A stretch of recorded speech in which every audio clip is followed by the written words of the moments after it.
राजस्थान का हेटमायर को रिटेन करना 2025 ऑक्शन का सबसे शॉकिंग डिसीजन था बिकॉज यंग लोगों से भरी इस टीम में जरूरत थी जॉस बटलर जैसे मैच्योर प्लेयर की। लेकिन जहां हेटमायर का 2024 आईपीएल फ्लॉप गया था, वहीं 2024 कैरेबियन प्रीमियर लीग के वो one of the best finisher थे। 13 इनिंग्स में 40 की शानदार एवरेज और 185 प्लस की स्ट्राइक रेट से उन्होंने काबिले तारीफ रन बनाए थे।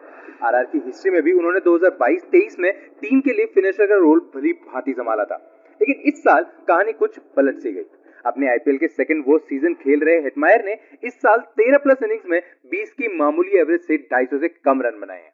इस सीजन वो सिर्फ 3 बार 20 के आंकड़े के ऊपर गए हैं और तो और एमआई के अगेंस्ट होम ग्राउंड पर वो डक पर आउट हुए थे। लेकिन इसमें कुछ गलती मैनेजमेंट की भी है। 11 करोड़ में खरीदे गए टॉप ऑर्डर प्लेयर को आरआर टेलेंडर के साथ खिलाते आई है। ऑक्शन से पहले मैनेजमेंट के इस डिसीजन को कई एक्सपर्ट्स ने कॉल आउट करा था, लेकिन लॉन्ग टर्म का बहाना देकर राजस्थान ने हेटमायर की रिटेंशन जस्टिफाई करी थी। इतने खराब सीजन के बाद शायद ही हेटमायर अगले साल पिंक जर्सी में दिखेंगे।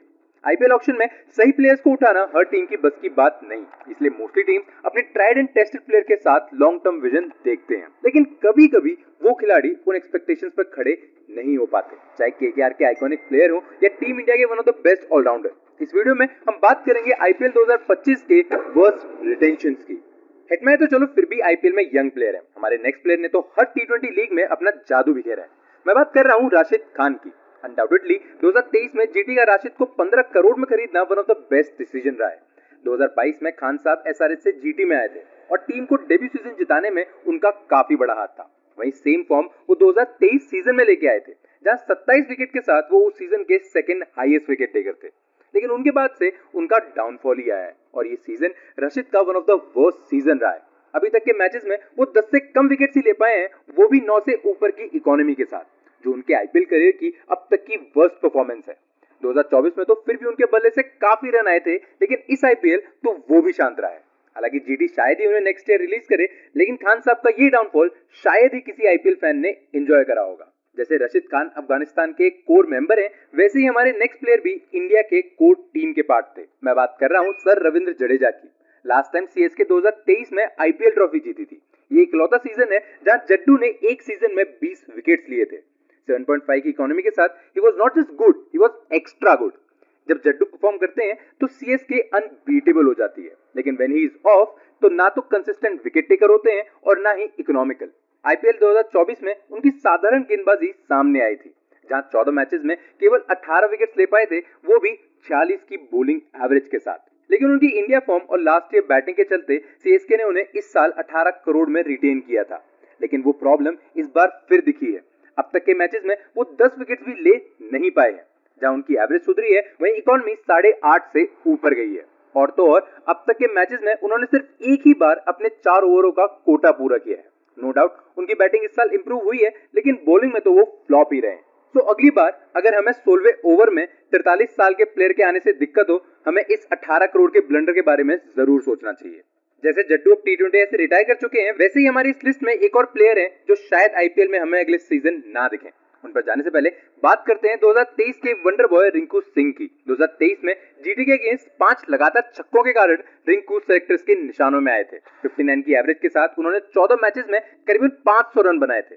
आईपीएल से नेशनल टीम के रास्ते पहुंचे रिंकू को केकेआर ने 13 करोड़ में इस सीजन रिटेन किया है, लेकिन उस विश्वास पर उनका रिटर्न थोड़ा फीका ही रहा। 2024 आईपीएल में 18 की एवरेज से उन्होंने 170 रन बनाए थे, जहां सेलेक्टर्स ने इसको इग्नोर करके उन्हें इस सीजन मौका दिया था। वहीं अभी तक के मैचेस में वो 200 के आसपास भी नहीं पहुंचे हैं।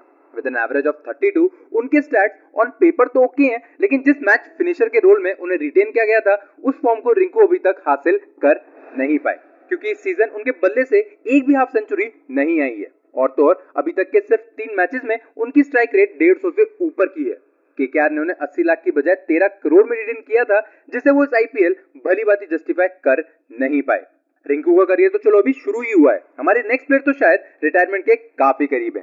केकेआर को 3 आईपीएल ट्रॉफी जितवाने में आंद्रे रसल का बहुत बड़ा हाथ है। करीबन 140 मैचेस में 175 की स्ट्राइक रेट से मैच फिनिश करने के लिए रसल को केकेआर पिछले 10 सालों से रिटेन करती आई है, लेकिन उनकी डिक्लाइनिंग फॉर्म के चलते अब शायद उनको छोड़ने का टाइम आ गया है। इस सीजन खेले गए मैचेस में वो 175 के मार्क को टच भी नहीं कर पाए हैं। शुरुआत के क्रूशियल 10 मैचेस में वो एक बार भी 25 के ऊपर नहीं गए। वहीं बॉलिंग में तो रसल काफी महंगे साबित हुए हैं।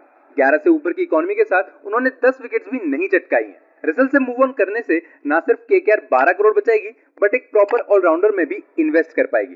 13 साल उम्र के रसल को इंटरनेशनल में भी कई बार स्ट्रगल करते देखा गया है, जो शायद केकेआर को देखना जरूर चाहिए। जहां केकेआर के डाउनफॉल की वजह से रिंकू और रसल जैसे नाम सामने आए हैं, वहीं एलएसजी के लिए बिश्नोई भी एक फ्लॉप रिटेंशन ही रहे हैं। हालांकि ऋषभ को डाउनफॉल का पूरा हेट मिल रहा है, लेकिन बिश्नोई का कंट्रीब्यूशन भी काफी है।